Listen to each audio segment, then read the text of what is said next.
తాత ఇగో నాకు సీమ చింతకాయ దొరికింది. దొరికిందారా? ఇగో పండు దొరికింది. మంచిగా ఉన్నది. తింటావా? తినాలిరా, ఇంకా ఉన్నాయి. నువ్వు తినాలి, నేను తింటా తర్వాత. ఇగో పట్టు, నీకు కొంచెం ఇచ్చి నేను తింటా. పట్టు.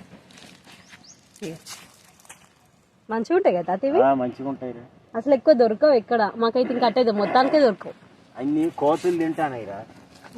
ఇంకా దీన్ని ఏమంటారు తాత? సీమ చింతకాయ అంటారు, ఇంకా సీమ చింత అంటారు, పులిచింత అంటారు, గుబ్బకాయలు అంటారు. దీనికి 3 పేర్లు ఉన్నాయిరా. అవును, నువ్వు తిన్నావు ఎప్పుడన్నా? తిన్నారా? మంచిగా ఉన్నది కదా పండితే. మంచిగా ఉన్నది. కొంచెం పచ్చి ఏమో అంత ఒగరొగరు ఉంటది. ఇట్లా పండితే బాగా తీయగా ఉంటాయి. ఇదేమైనా పని చేస్తుంది తాత ఆరోగ్యానికి? చేస్తాయిరా. ఇది గర్భిణీ స్త్రీలు తింటే ఆరోగ్యం మంచిగా ఉంటది, పుట్టబోయే పిల్లలు కూడా బలంగా ఉంటారు, మంచిగా ఉంటదిరా. ఇదా?